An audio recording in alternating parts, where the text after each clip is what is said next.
Hola Fede, Hola, ¿cómo va? ¿todo bien? Sí, todo tranquilo. Bueno, te cuento que siempre que empezamos los videos ponemos un temita para que se vaya reuniendo la gente, porque es un proceso un Sí, poco lento. está muy bien. Estábamos escuchando de Cecilia Echenique, Mama África, que es un tema muy lindo que habla de una madre soltera y de la pelea que seguramente ustedes encontrarán esta historia repetida, porque no es una historia aislada, repetida en muchos barrios, en muchas realidades de mujeres, ¿no?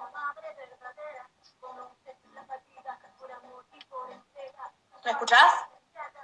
Sí, sí.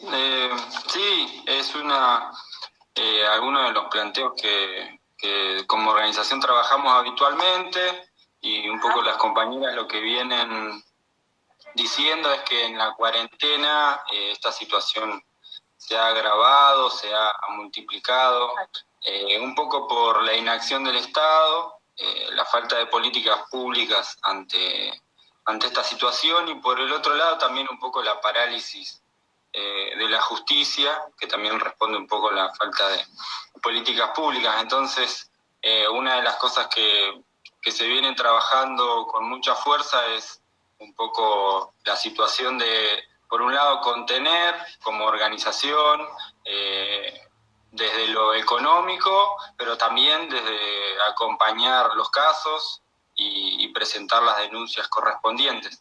Porque se presenta Claro. la situación en la que una compañera por ahí tiene que, con esto de la cuarentena, estar más tiempo en su casa justamente con la persona que la violenta. Entonces ahí se generan bastante crudas y bueno, de hecho las cifras a nivel nacional vienen mostrando este aumento de femicidios bastante alarmante, algo que me parece que hay que abordar con mayor seriedad, más allá de algunas políticas como la del barbijo rojo o algunas cuestiones que por ahí se vienen implementando, pero la situación está bastante cruel. Sí, totalmente. La verdad que estamos atravesando una situación que, como venimos repitiendo en varios vivos, es una situación nueva para todos. Es una crisis sanitaria que no estábamos, digamos, a nivel mundial, que no estábamos acostumbrados, digamos, a vivir en cuarentena, en este aislamiento social y obligatorio, y que, digamos, nos obliga a reflexionar de la manera más responsable posible para que podamos, digamos, pensar en común, reflexionar tanto para cuestionar qué políticas, digamos, están aplicando desde el Estado a los sectores populares y a los sectores, digamos, que más sufren las consecuencias de la crisis sanitaria y la crisis económica, pero también para proponer ideas, ¿no?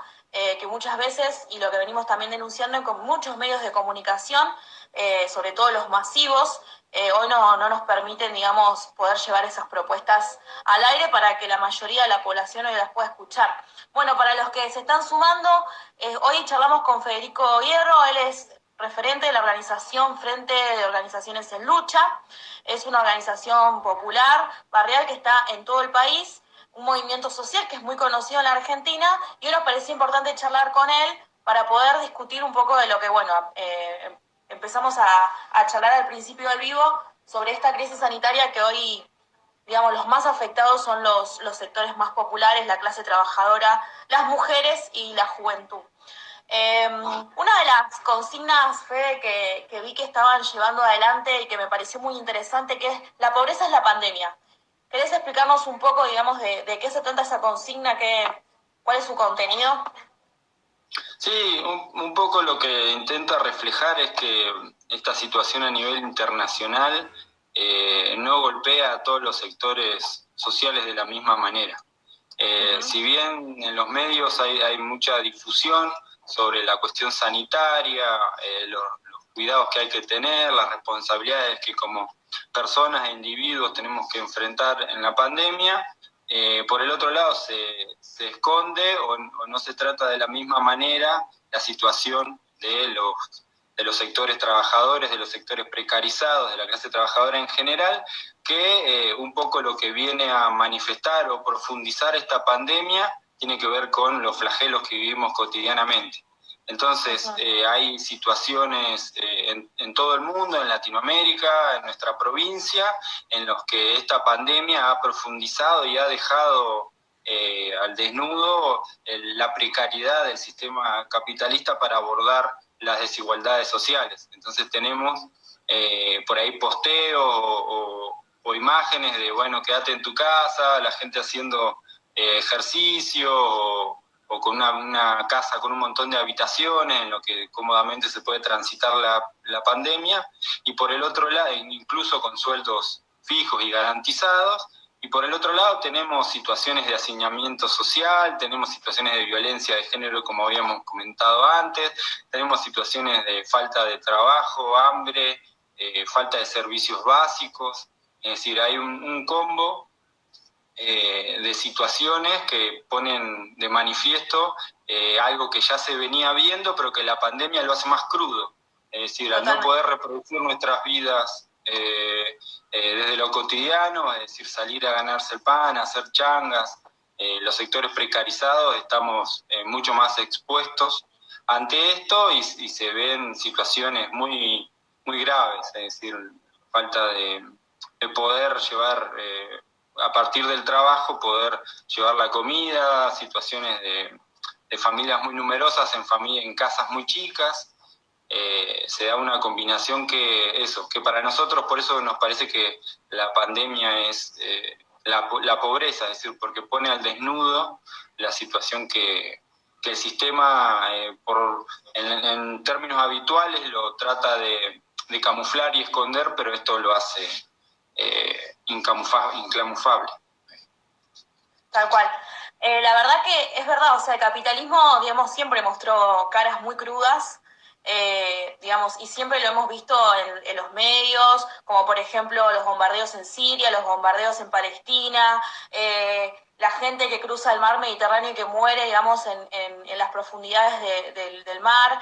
Bueno, hay muchísimos ejemplos, vastos ejemplos, que nos muestran la cara más cruda del capitalismo, pero esta pandemia que la sufre todo el mundo y que más, como siempre decimos, más de la mitad de la humanidad hoy está en cuarentena, muestra una desigualdad muy profunda que marcó, digamos, históricamente el capitalismo y que se puede ver, por ejemplo, el otro día hablábamos con Raúl Godoy y veíamos los números de Estados Unidos, donde más del 40% de los afectados son latinos y los negros en Estados Unidos. O sea, muestra, la verdad, la desigualdad social que marca el capitalismo, la desigualdad de clases. Sí, es decir, esta pandemia un poco se inicia con la preocupación de algunos sectores más pudientes o sectores de clase media alta, en términos de cómo se propaga el virus inicialmente, pero después de esa primera instancia, los sectores que más sufren o los que más van a estar atacados por esta pandemia son los sectores populares, los sectores que viven en situación de precarización de la vida en general. Por eso para nosotros a nivel latinoamericano, con otras organizaciones más, hemos venido sosteniendo algunos reclamos que tienen que ver con una cuestión un poco más integral sobre, es decir, la pandemia nos muestra una cara del capitalismo a la cual nosotros tenemos que también mostrarle un proyecto distinto, un proyecto alternativo que sea encabezado por parte de la clase trabajadora, pero que dé también respuestas a esto que se ve tan crudamente. Por un lado, algunas discusiones de las que se vienen sosteniendo tienen que ver con el nivel de endeudamiento que hay a nivel internacional, pero que se refleja bastante directo y que se está discutiendo hoy en la Argentina y en toda Latinoamérica. Es decir, se han producido levantamientos a nivel latinoamericano, producto de estas políticas que responden al Fondo Monetario Internacional y que lo que hacen es profundizar estos niveles de precarización. Entonces hay que dar también una respuesta bastante firme de parte de las organizaciones sociales, organizaciones políticas en general, para denunciar esta situación que se viene dando y de que los gobiernos vienen priorizando el salvataje a las entidades financieras, vienen privilegiando la salida de capitales y la fuga de capitales de los países para seguir alimentando las crisis que vienen sufriendo los países centrales y cómo nuestros recursos van a parar directamente a esos lugares. Entonces, bueno, a partir de eso, digo, tiene que ver también, lo vamos relacionando un poco con esto, cuáles son los mecanismos que sistemáticamente los gobiernos sostienen o vienen sosteniendo, que ponen en un mayor estado de precarización de los sectores populares, de la clase trabajadora.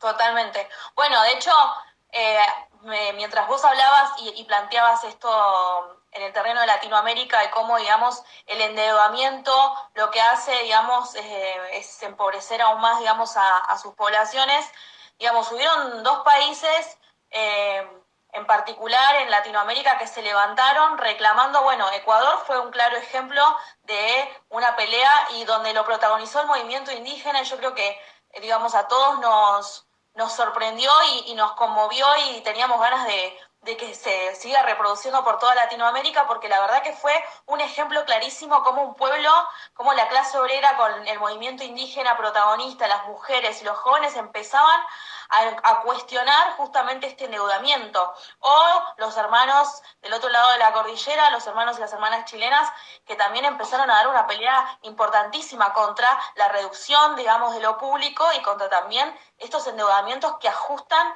descomunalmente a la clase obrera en Latinoamérica. Yo creo que esos son dos ejemplos muy importantes de que los pueblos no están dormidos, todo lo contrario.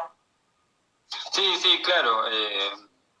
Todas las organizaciones de Latinoamérica e incluso hasta del mundo en general miramos esos levantamientos y esas resistencias un poco con esa clave, es decir, cómo poder enfrentar desde una posición de clase las distintas políticas que vienen sistemáticamente y desde hace muchísimos años vienen aplicando los gobiernos capitalistas sobre la clase trabajadora en general, que es la que viene un poco a padecer estos ajustes o este achicamiento del gasto público, como lo llaman, que en realidad ponen, como lo decíamos anteriormente, ponen en evidencia cuáles son las políticas o realmente cuál es el objetivo que tienen estos gobiernos.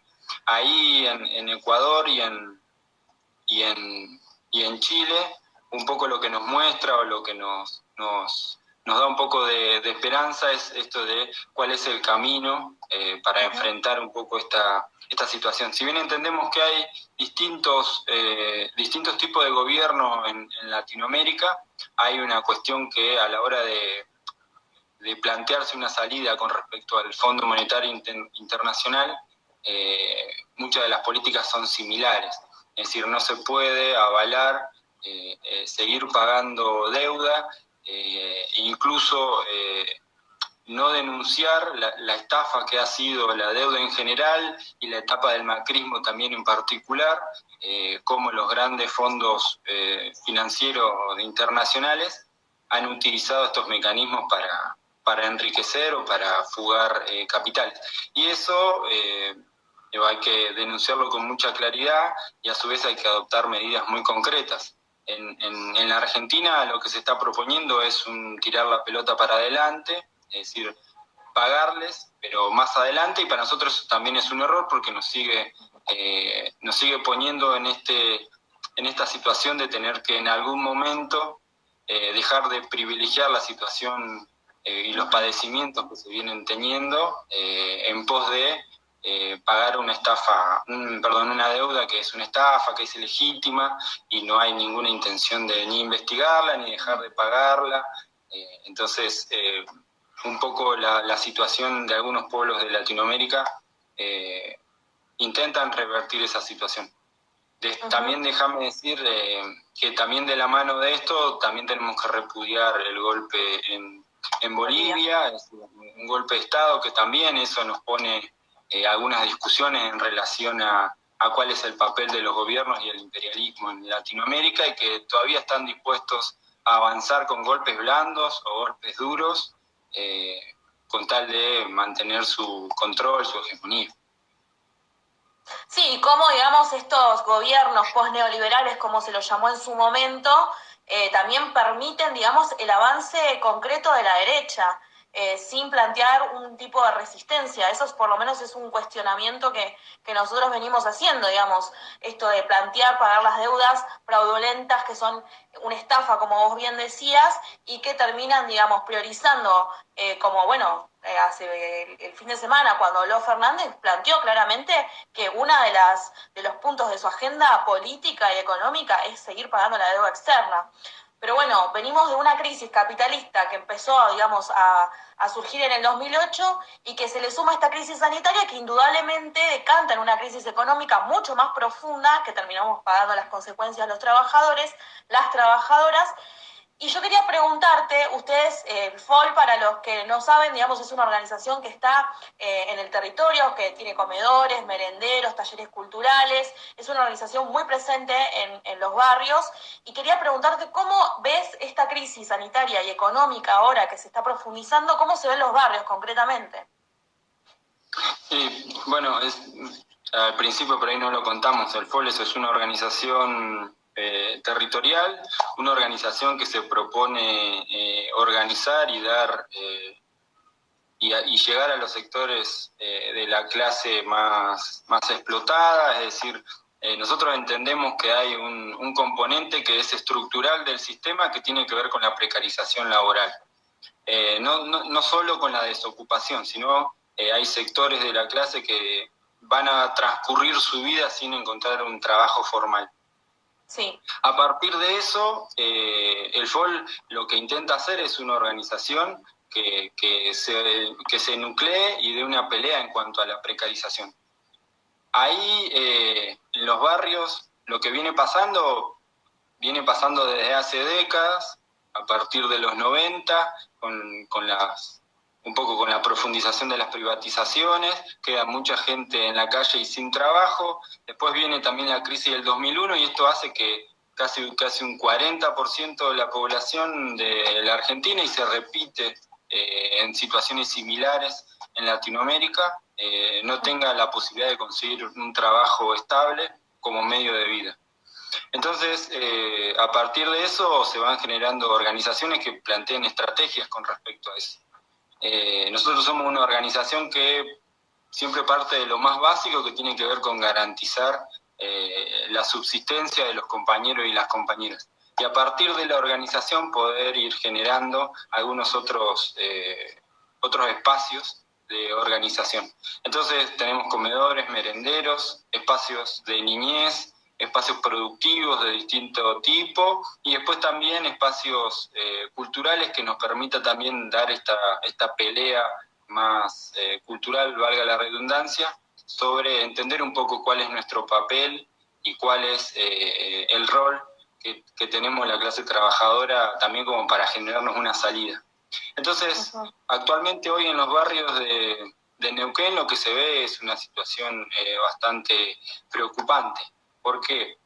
Y porque la mayoría de los compañeros y las compañeras no pueden salir a trabajar, no pueden salir a hacer changas, no pueden, se han cortado los laburos de construcción, se han cortado los laburos en casas particulares, se han cortado los laburos en ferias o espacios públicos. Entonces, la mayoría de nuestros compañeros y compañeras de la organización no están pudiendo tener los ingresos que tenían anteriormente. Perdón.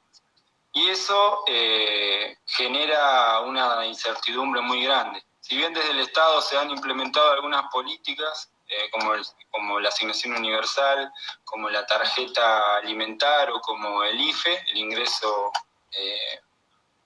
para todas las familias, esa situación en realidad no alcanza a suplir ninguna de las necesidades que se viene teniendo como familia. De hecho, acá en Neuquén tenemos una canasta familiar que supera los 40.000 pesos, y en ese ámbito las familias tenían un montón de estrategias para cubrir esos recursos que hoy están cortados. Entonces, tenemos situaciones muy graves, indicadores muy palpables que tienen que ver, por ejemplo, con el aumento de la cantidad de gente que asiste a los espacios comunitarios de la organización, así como las nuestras, la de todas las organizaciones. Nosotros hemos triplicado la cantidad de de compañeros y compañeras. Actualmente asisten o entregamos más de 2.500 raciones semanales de comida y Perdón que te interrumpa. ¿Cuándo empezaron a esto de triplicar? Cuando empezaron a triplicar, ¿cuándo? ¿En qué momento? ¿Te acordás? No, con la cuarentena. Siempre, Con la cuarentena. Sí, en los últimos años del macrismo, el último año del macrismo, la situación fue aumentando de acuerdo también a los índices que iban planteando de la pobreza. Pero con el tema de la pandemia, la situación para algunos es muy desesperante. Y eso ha hecho que se triplique la cantidad de compañeros y compañeras que asisten a estos espacios, ya por una cuestión de supervivencia neta. Y eso nos plantea también un montón de desafíos y un montón de cuestiones que venimos planteándole tanto al gobierno nacional como al gobierno provincial sobre las políticas que se implementan. Es muchísimo que se haya triplicado en la pandemia. O sea, en la provincia, sí, que se supone que es rica, vaca muerta, bueno, el otro día el petróleo igual negativo, pero digamos, es una provincia que tiene tantos recursos que se haya triplicado la cantidad de personas, de trabajadores que tienen que asistir a pedir ayuda, porque no te queda otra. Sí, es decir, acá en la provincia la política es nula.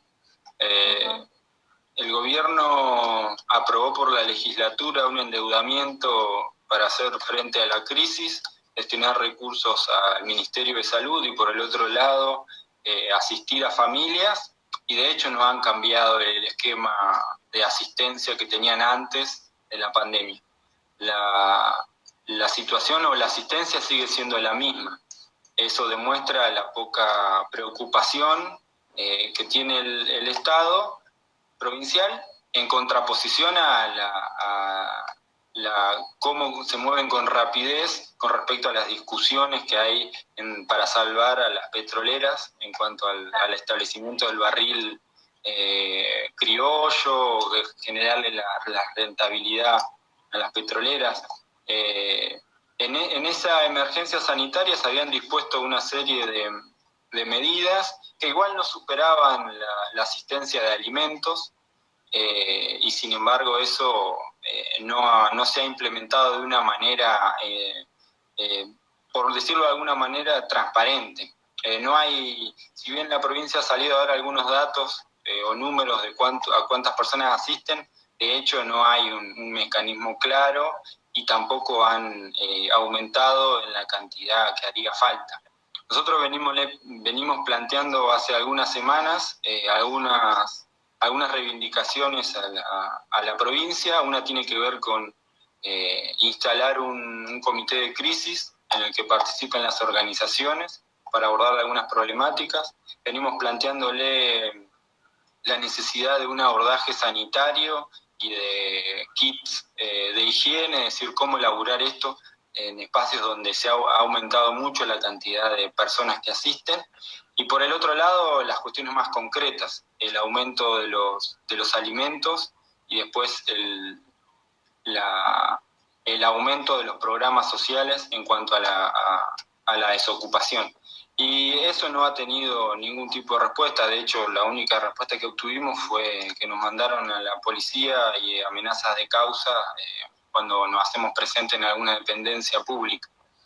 Esa por ahora es la política del gobierno. Mañana incluso vamos a asistir a algunas dependencias públicas como para seguir denunciando lo que viene pasando acá en la provincia. Sí, no, la verdad que es preocupante.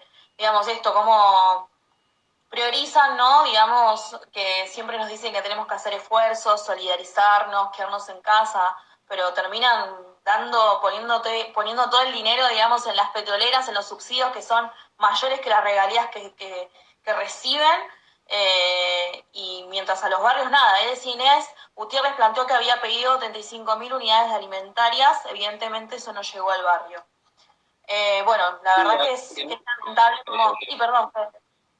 No, te decir que ese es el número que ellos, que la provincia plantea que encima son módulos muy chicos, casi que no alcanza ni siquiera para una semana de asistencia, pero esos números no, es decir, ellos si lo han repartido entre su aparato clientelar, porque de hecho hay un montón de espacios o de dependencias públicas que no están funcionando o funcionando a media máquina y no hay una respuesta. Entonces es un poco el planteo que venimos haciendo, es lo que decías vos antes. Por un lado hay mucha preocupación por garantizar la rentabilidad de las empresas que en estos últimos, no sé, 20 años han tenido muchas políticas de incentivo, han recibido muchos subsidios. De hecho, uno de los números que andaba dando vuelta hace algunos días es que Roca, el 35% de su facturación tiene que ver con ingresos de subsidios del Estado nacional y de las provincias. Entonces, tienen toda una arquitectura de cómo ir captando los recursos públicos y la provincia en realidad se mantiene bastante, es decir, cómplice o de la mano de toda esta política de saqueo. Mientras en los barrios la situación se viene agravando. Para nosotros ahí hay algunas cuestiones que van a profundizar un poco esta situación, que tiene que ver con la llegada del invierno. La cuestión de las garrafas, la cantidad de personas que no tienen acceso a gas natural, y por el otro lado la falta de vivienda.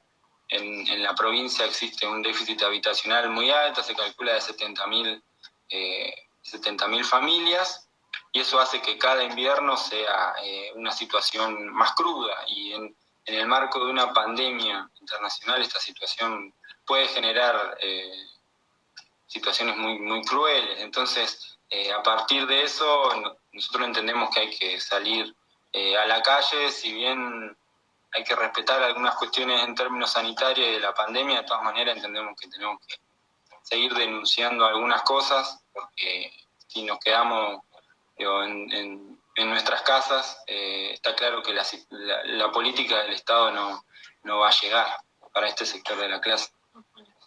Sí, totalmente, o sea, no perder en ningún momento, o sea, más allá de que hay medidas sanitarias que tenemos que cumplir, que hay un aislamiento obligatorio, que hay medidas preventivas, no perder la organización nunca, porque, digamos, las consecuencias se están viendo día a día, esto de cómo se triplicó la cantidad de personas que asisten y que necesitan, digamos, la ayuda de un movimiento como ustedes, como el FOL, que necesitan alimentos, que necesitan, bueno, ahora lo que decís, gas, es un país, es una provincia, digamos, que tiene gas, que tiene petróleo, y no puede ser que en los barrios no haya gas, que las familias no tengan, digamos, gas natural, es lamentable, y que, bueno, tengamos que estar pagando las consecuencias de esta pandemia y esta crisis económica en una provincia rica, como veníamos diciendo. La verdad que es horrible, pero esto, cómo no perder de vista la organización. El otro día, bueno, en varios vivos veníamos charlando de los trabajadores precarizados, fue de que es una situación que se viene plasmando mucho en las redes sociales, porque lamentablemente los medios de comunicación no lo toman, no levantan estas noticias, pero son jóvenes en todo el país, de las comidas de casas rápidas, estas franquicias como McDonald's, Burger King o Mostaza, acá Betos, por ejemplo, que vienen, digamos, repudiando el accionar de la patronal, que le viene recortando los salarios, que vienen suspendiendo, que vienen despidiendo, y bueno, estos jóvenes trabajadores empiezan a levantarse, o los compañeros de Penta, que también, bueno, fueron reprimidos por la policía de Bernie, pero bueno, hace poco también salieron organizaciones y docentes porque no estaban cobrando sus sueldos, sus salarios, mientras el gobierno subsidia a las petroleras y no paga los salarios de los docentes, que son familias que tienen que vivir, que tienen que comer.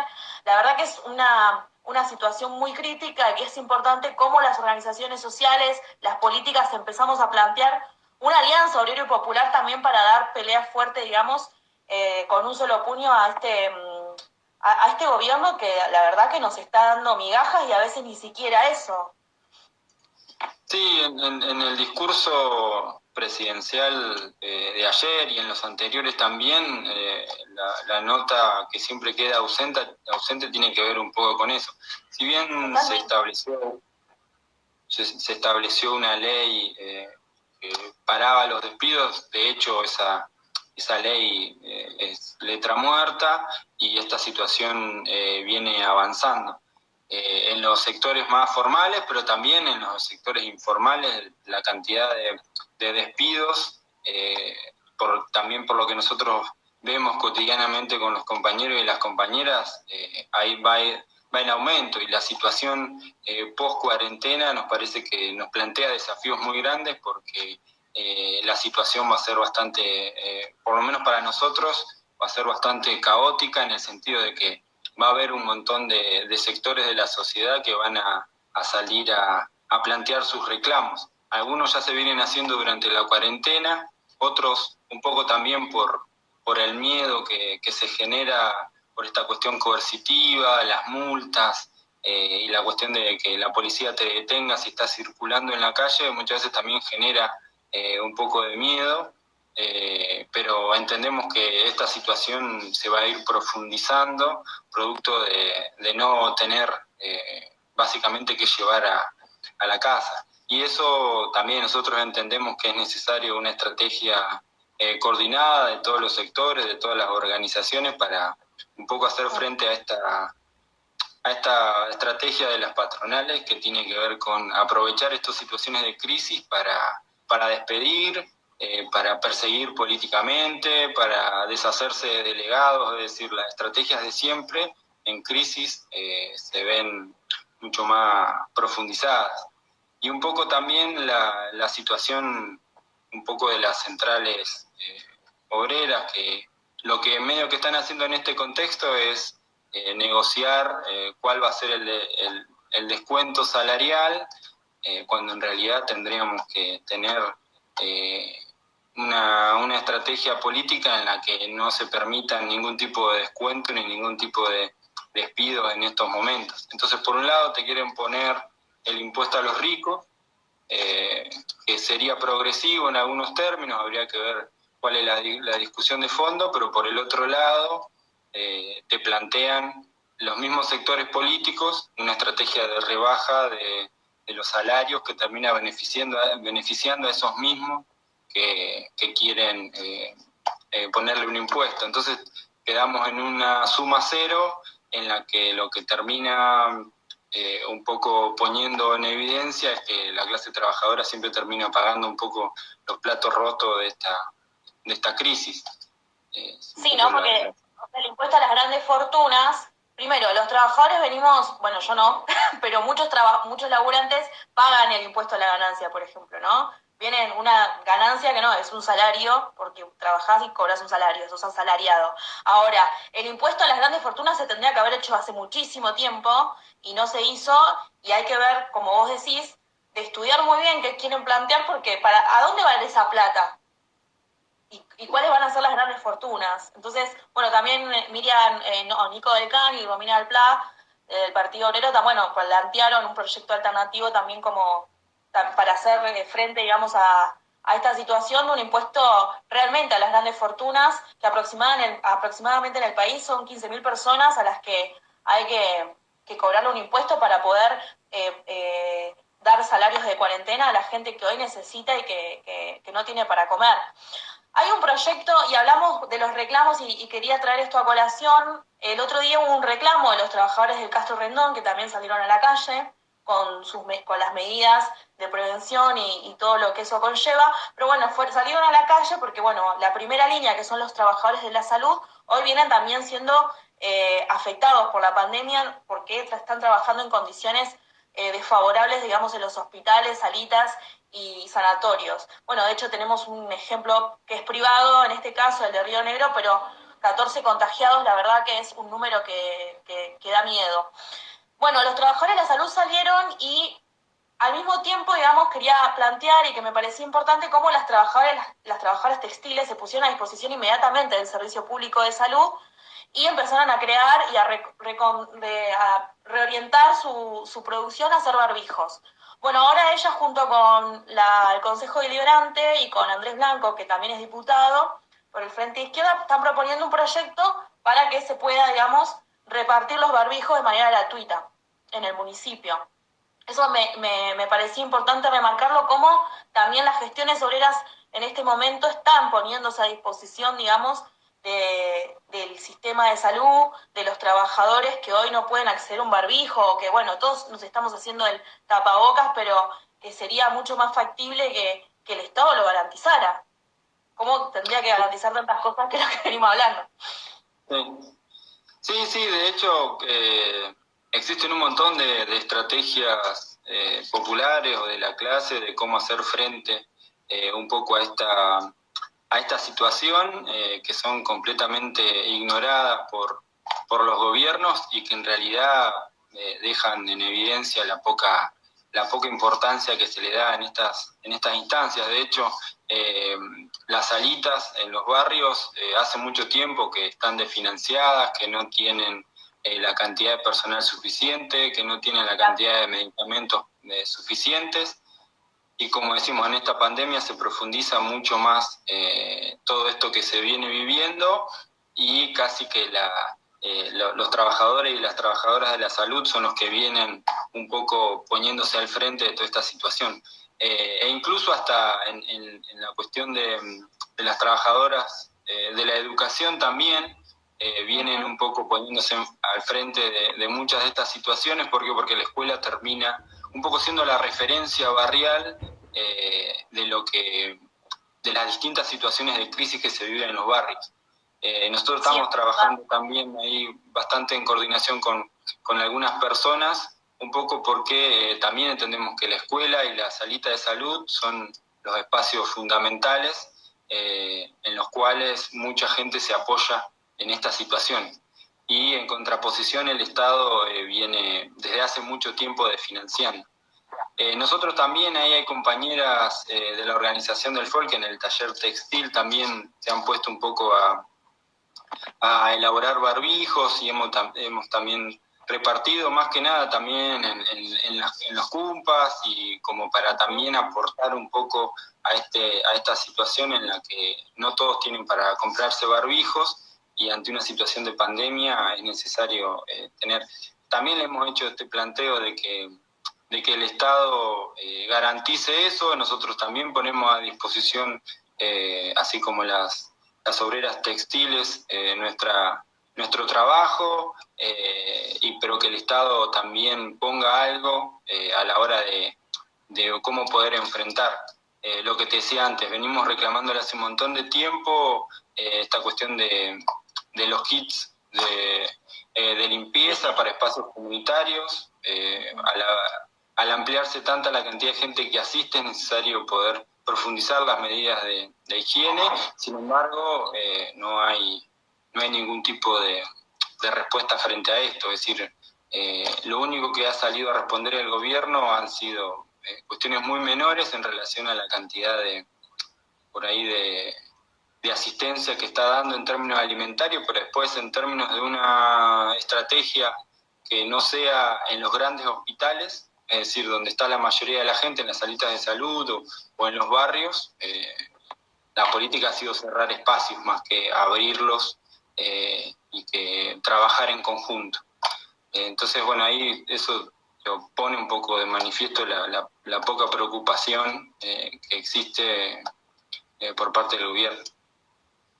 Fede, ahí dos compañeras preguntaban cómo está la policía en los barrios, digamos, cómo está actuando. En muchos de los barrios la presencia institucional es nula y eso incluye a la policía. Muy esporádicamente hay algún tipo de control que para nosotros ese control coercitivo no sirve de nada, no es que estamos pidiendo más presencia policial ni nada por el estilo. Nos parece que la política tendría que ir por otro lado. Sin embargo, aunque haya poca presencia, hay algunos casos en los que la policía aprovecha las situaciones para hacer abusos policiales o violencia institucional. Es decir, hay algunos casos acá en los cuales no han tenido mucha repercusión, pero me parece que por lo menos lo que nosotros venimos analizando, la nota es la falta de presencia del Estado en los barrios populares. Abandono. Sí, abandono. Y eso incluye la presencia policial, que para nosotros es mejor, pero... Mejor que ni te parezca. Claro, pero la cuestión me parece que le da como una línea a la política del Estado es la ausencia en la mayoría de los barrios. Sí, en algunas calles troncales o cuestiones por el estilo, lo más visible, pero en la Godoy había mucho control. En la Godoy, en la Novela, pero después en los barrios no hay presencia. Incluso muchos de los espacios como comedores o cosas que venían funcionando, dependencias de desarrollo social, están cerradas. No hay una política activa en esas cosas. De una. Bueno, Fede, te agradecemos muchísimo por esta charla. No sé si querías decirnos algo más, si querías agregar algo. No, que en realidad transmitir o volver a plantear algunas de las cosas que suceden en los barrios, como decíamos al principio, la situación en muchos de los barrios de la provincia de Neuquén es muy grave. También por ser una organización nacional, en muchas provincias la situación es gravísima. En el norte argentino el nivel de abandono del Estado es por décadas y esta situación lo pone en más evidencia, así como nosotros hemos triplicado la cantidad de compañeros y compañeras que se acercan a los espacios comunitarios. En otros lugares del país la situación es aún más grave.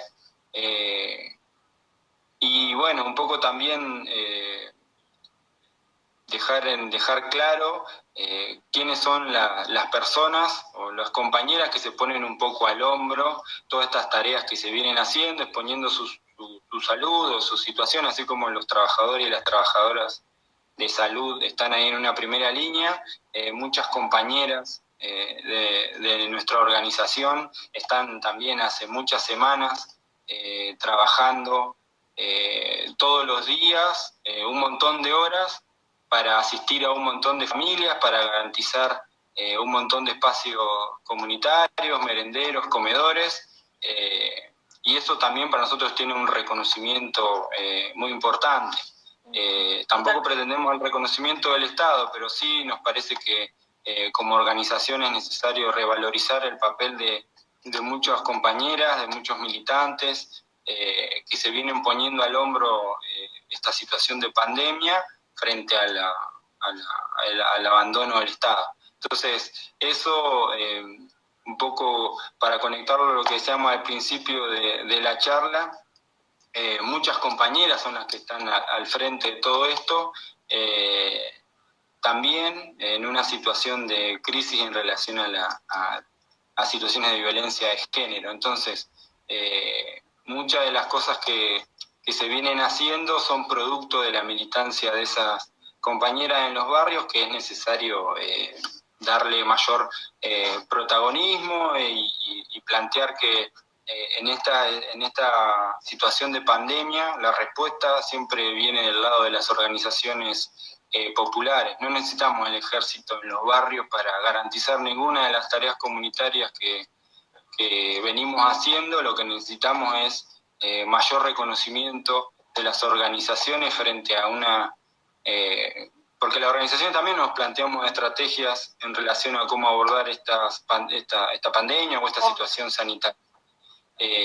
Entonces todo este trabajo que venimos haciendo un poco refleja esa situación. Más vale que tenemos por un lado muchas organizaciones que en realidad vienen trabajando en sintonía con los gobiernos para contener y que esto no desborde y no manche las políticas de ciertos gobiernos, pero nosotros entendemos que de fondo tenemos que plantear una cuestión organizativa que revalorice la militancia de muchos compañeros y compañeras en los barrios, revalorice sus prácticas y revalorice un proyecto alternativo e independiente de la clase trabajadora. Entonces, también un poco lo que venimos discutiendo siempre es felicitar a muchos compañeros y compañeras que se vienen poniendo al hombro esta situación y que no descansan ni un día a la hora de enfrentar esta pandemia. Totalmente que hay que revalorizar esa militancia solidaria desde abajo, que se plantea una militancia alternativa a esta militancia clientelar que todo el tiempo nos quieren imponer en los barrios, como, bueno, ni hablar el MPN en la provincia de Neuquén y particularmente ahora en la ciudad de Neuquén, que ganó la intendencia y que quiere desplegar todo ese clientelismo y que, bueno, hay organizaciones que son muy distintas. Nosotros en Casa Marx Zona Oeste es un proyecto nuevo que empezamos a realizar, donde pusimos un centro cultural en el barrio y que nos parecía muy importante empezar a discutir las estrategias, qué políticas, qué cuestionamientos vamos a hacer en común también para pensar en perspectiva, porque la realidad es que esta pandemia y esta crisis sanitaria y la crisis económica que se empieza a generalizar en todo el mundo nos plantea, digamos, empezar a pensar estrategias y qué cuestiones, digamos, y qué alianzas vamos a realizar, ¿no? Te quería invitar a vos, Fede, y a toda la audiencia y a los compañeros, compañeras y compañeros del FOL.